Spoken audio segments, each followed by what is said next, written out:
She learns that she attempted to commit suicide, and along with the blood she lost her memories.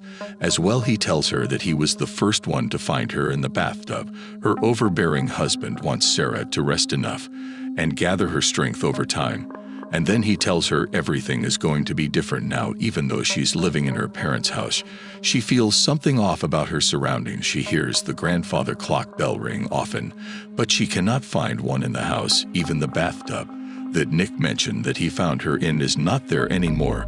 When she asks Nick about the bathtub, he tells her that he had it removed after the incident. With time, Sarah starts regaining bits and pieces of her memories.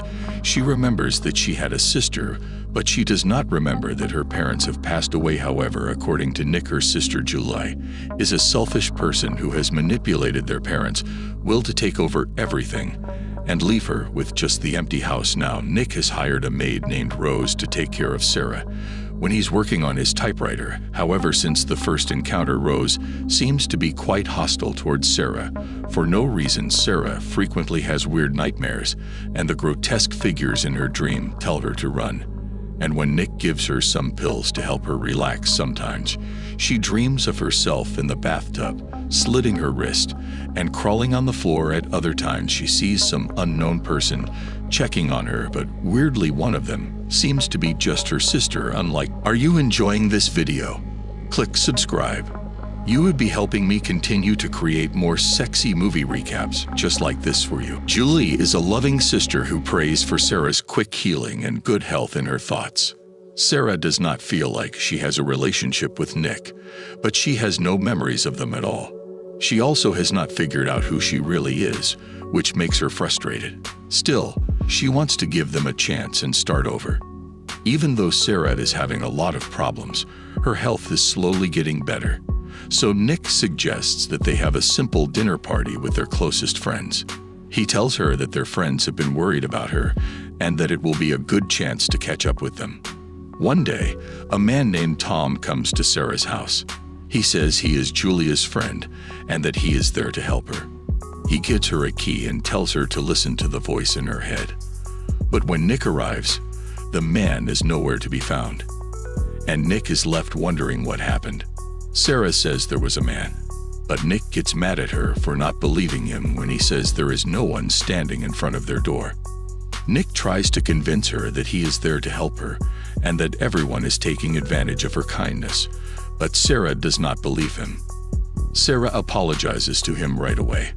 Just then, Nick remembers that he has something for her and pulls out a box with a beautiful red dress that she could wear to the party that afternoon.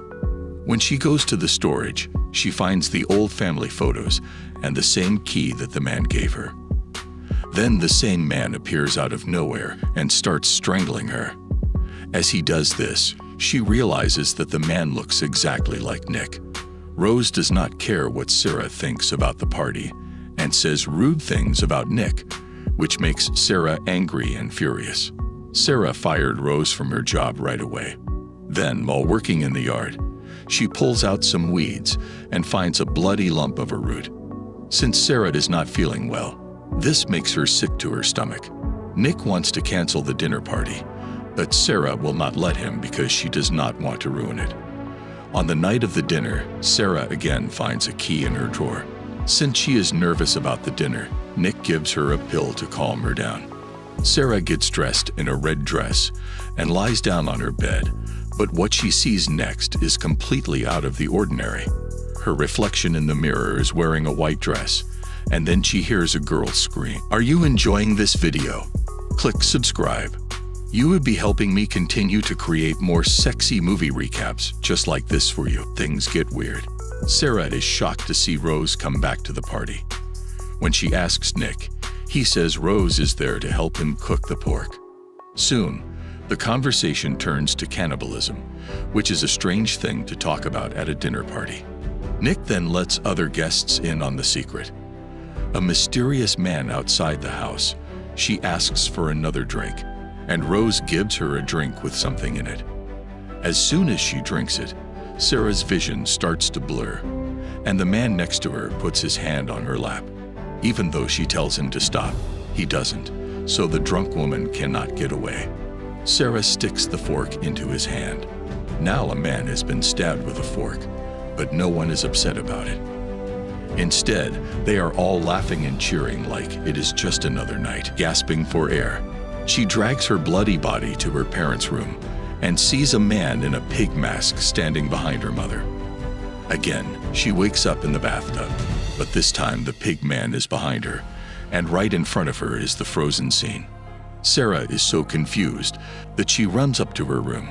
Nick follows her, but before he can do anything, Tom steps in, seeing this as a chance to get out of there. Sarah gets the key from her drawer, and when she opens the door with it, she finds herself in a completely dark room with only a single light source drawing her toward it. She feels like she is surrounded by demons, so she runs for her life and ends up in a room full of books. There, she sees 2 books, one with Rose's name on it and the other with her own.